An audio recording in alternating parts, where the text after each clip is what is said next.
ኢንሻአላህ ወይኔ እህትሽ ወይኔ ልጅሽ ሙስኒ ብሎክ አድርጋት እቺ ቆሻሻ ወራዳ ብሎክ አድርጋት እበል አዳቢ ያደርጋሉ እኔ ጋር ብሎክ አልተደረገችም ለጻፍላት አይ ብሎክ አረገኝ ሆነ ሰው አለች ማለት የኔ ብሎክ ይጣል አይደል የኔው ብሎክ ልጅ የለችም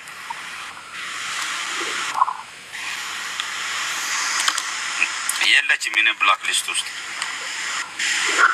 ተደረገም እዛው ውስጥ ነው ለሚገባው አንቺ ምን ምሽክል ላጫሉ ድምጽ ልትሆኚ ትመስያለሽ የኔ ያጫሉ ምቆሮም ማለት ሰጣ እንዴት አግጂ ነበር ትክክለኛ መታቂውን አንቺ ባለቂ ብሎክ አርጋት እቺ ወራዳ ብሎክ አርጋት ሼር አርግላት ነው ታሳዋን ቻለ ወዲ ተሰጣኝስ እሺ ቆይ አንዴ ሼር ላርግላት ለሶፋንቲ አዋቸው ያድምጡ ሚውት አርጓቸውና እንጂ ማንንም ብሎክ አታርጉ እንደኔ እና ደግሞ ሌላ ደግሞ አጠቃላይ መልእክት ነው እንደዚህ አይነት ነገር ለምትጽፉ ሰዎች የሚጠቅም ነገር መናገር ማችሉ ከሆነ ዝም በሉ ቢያንስ የሚጠቅም ነገር መጻፍ ማችሉ ከሆነ አጻፉ ቢያንስ እናቱ ነው በቃ በራሳችሁ ቢደርስስ ይሄ ነገር ቆይ በቤተሰቦቻችሁ ቢደርስስ እንዴ ቆይ የደረሰው ነገር አሁን የምር ትክክል ነው ያላችሁ ነው ወይም ካሉ ማስረጃዎች አንፃር ካሉ ነገሮች አንፃር አሁን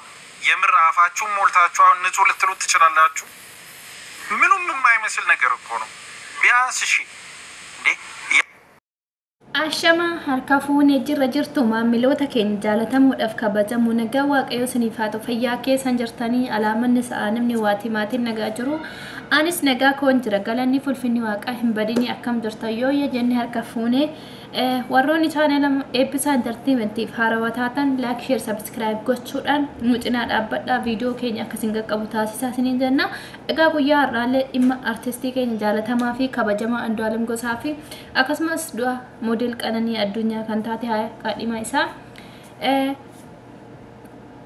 guyyaa murtee beellamni isaanii guyyaa har'aa kana ture garuu beellamichi ammas qoranno dabalata akka barbaadu fi himanni bifa haarawaan irratti akka banamu kan jedhu maatii waan dhiyeeffateef sababa saniif jecha ammallee beellama haaraa jecha beellama ammas guyyaa 8 dabalata kennanii jiran jechaadha manni murtii so manni murtii abbaan alangee ammas guyyaa beellama guyyaa torba dabalamee jira anka kanarratti kan gaafinati ta'e akkuma viidiyoo jalqabarratti ilaaluudhaaf taata sanitti social media kana cabacaban jarri sodaa hinde warra mucayyooti fi yaaddaniiti mooduuma isaa firdima isaa irraataniiti garuu mucaa kanarraa gadi bu'aa ijoollee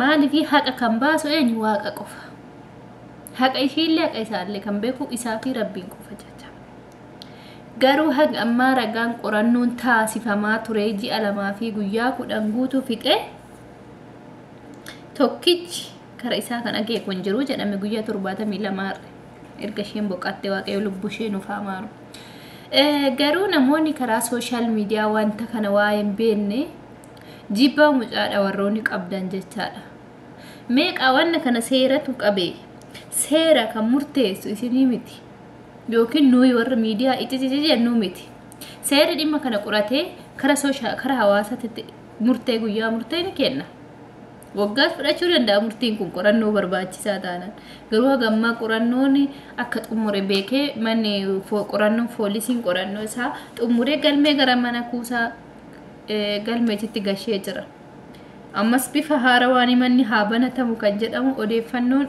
ka'ee jira karaa maatiitiinis mucayyoon tun taree ofii of ajjeeste wanni hagammaa qorannoo irra godhame guutuu keessa tokkichi gara mucaa keekun jiru giddiidhaan ajjeese jechuu heddamu maal ta'u jechuu heddame warroonni social media kun maaloo ara taragaagu ara hin dabbara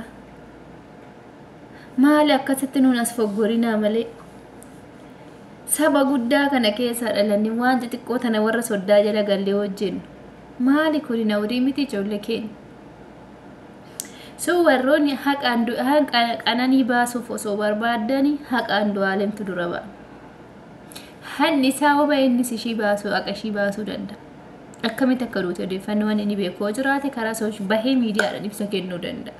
Garuu manni murtiillee rakkoon inni daddabaluuf kun maali jedhee yoon xiinxalu akka nama kootti jechaadha akka dhuunfaa kootti yoon xiinxalu tasgabbiidhaan naamusuma isaa nageenyuma isaa eegsisuudhaaf jedhee yaada malee wanna jechaadhaaf hidhamaan jiru mucaan kun jechaadha. Maaliif amma osoo gadi bahee nageenya isaatiif gaariin ta'u kan jedhamu odeeffannoon tokko ni jira. So sababa kanaaf malee amma mucaan kun yakka qabaatee yookiin mucayyoo kana ajjeesee ammas bifa haaraan yakki irratti banamaa miti. Kanaaf carraa kana kan bane manni murtii nageenya isaa eegsisuudhaaf. Miirri inni keessa jirullee xiqqoo haa tasgabbaa'u waan jedhamus jira. So haqa kan baasu waaquma. Haqa jara lachuutu hin barbaanna nuti dhugaa barbaanna nus. Garuu karaa sooshaal miidiyaa banattanii Andulemitu moodeetara of harkaa qaba. Eenyu gannu buusaa jira mindinoo Andulem xabbaqa TikTok keessaniiti. So nama yaadu taatanii jibbaa isaa qabdan kara kanaan hin mul'istan. Ishin gastii banattanii gaafa nama arrabsaa ooltan gastii banattanii gaafa maqaa isaa xiqqeessitan hinde dirqama barmanni yaala hin ajjeese jechuu hin danda'u. Haqa irratti murteessa manni murtii. Qorannoon mana yaala irraa argamellee waan akka karisaa kee kun jiru jechaadha. Qaqqabbiin tuttuqqiin harkaa akka irra itti mul'anne. Eeshi akkamitti ajjee isaatti murteessaree manni yaala. Garuu manni yaala bakki manni yaala jedha. Manni murtii bakki dogongorri ni cimaan qabu beektu eessa fakkaata? Bakka guyyaa beellama irratti mana hidhaa adabbii tokko malee balleessa tokko malee hidhamuu mucaati. Hidhamuun isaa garuu immoo gaariidha ofii bakka tokko gaariidha bakka tokko amalee isaatiif miidhaadha. Bakki inni itti gaarii ta'e nageenya isaa eegsisuudhaaf.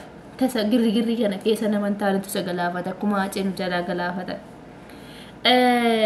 Garuu immoo bakki isa miidha jedhe immoo haadha manaa isaa jaalatuuf cinaadha dhabee gadda cimaarra odoo jiru mana hidhaa keessatti dabarsu isa miidhee jira. Akka ani hubadhutti jechaadha. So warroonni sooshaal miidiyaa hojjechuun jedhina meelaala ijoollee Oromoo achi galtee bara maariifaan jara soddaafaan sanuma etta voice jecha maqaa Oromoo maqaa saba guddaa meetta handhuura Oromiyaa qabatanii afaan jaraatiin Andulem irra qananiidha sagalee ta'uu Andulem irratti jibbaa mul'isan jechaadha. Maaliif nurraa eegamaa nuti? Mee viidiyoo san laaltan jalqaba irratti akkasanii bareetti. Nama gaddisiistan dhugaa hayyuu saba guddaa kana keessa nama dhugaa dubbatu tokkichi dhabamu guujojojo jetti warri galtuu maal sini gooti maal gootan isa mucaa waan gootan yaada iyyitu malee garummaa haqni jara lachuu kan baasu danda'u odoo inni achii gadi bahee dubbate waan jiru odoo ifa sooshaal miidiyaadha inni godhe ani jecha takka bakka hin fudhadha jecha inni jedhu eeggachaa jirra. Manni murtii illee immoo maaliif akka qorannoo dabale nageenya isaa eegsisuudhaaf malee rakkoon tokko hin jiru jedhame kaaga ammaa qorannoon akka bukaatoon isaa dubbatetti qorannoon nagammaa taasifamaa ture keessa tokkichi gara isaa akka ajjeechaa isaa gara isaa keeku akka hin jirre ibsaa ture. So maal gochuu dandeessu reesii me'am? Indee dirqama ajjeesuu qaba Andulem hin jaalataa barmuca'uu kana bakka guddaa ishii kaa'uu barbaada jedhe waan qabu godheefi bakka guddaa ishii geechisuu barbaada jedhe.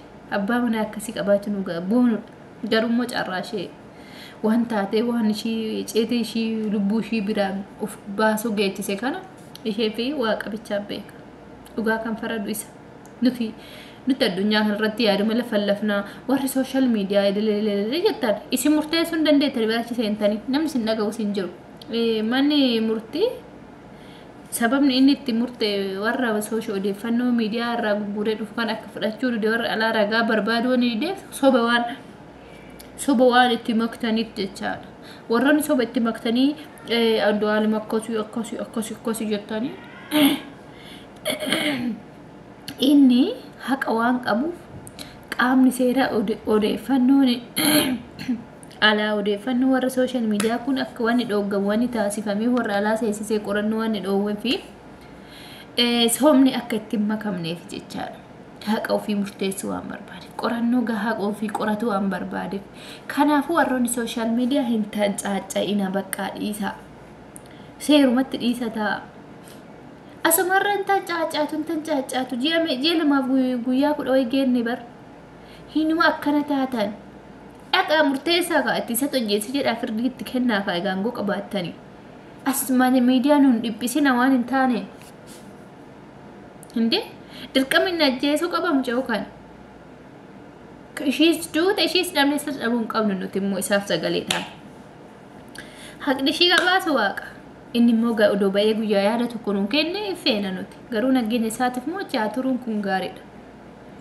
So kanuma jechuu barbaadati warra miidiyaa tan caacaftan kuni taragaagaa ta'u geen ta'u taragaagu tasgabbaati waa tokko murteessaa malee hin tan caacayina akka boqqolloo bidda irratti namme maalis biin akkana galtuun kun dhiiroo. So kanuma siniin jechuu barbaadate hordoftoota kiyya beellamni isaanii ammallee torbaan tokko dabalatee jira. Sababni kun immoo nageenya isaatiif gaariidhaan jedha. Warra irra tan caacattuun diini fagoodha namatti hin dhuftu beektanii gadheen akkanaa tasa nama jalaa galaafatti waan ta'eef haa jiraatu. Achumas haa turuun jedhaan akka kootitti agamuu furmaanni tokko godhamuu fi achi booda qaamni seerallee isaa eegumsa isaa gochuun dirqama akka ta'e isinitti himuun barbaada. Viidiyoo kee kana sheer godhaatii wal biraan nu qaqqabsiisaa isiniin jedha waan hordoftaniif galatooma. Video biraatti nama walitti deemnu turtii gaarii dhugaan ilma waaqatii waaqayyo dhugaa baasu.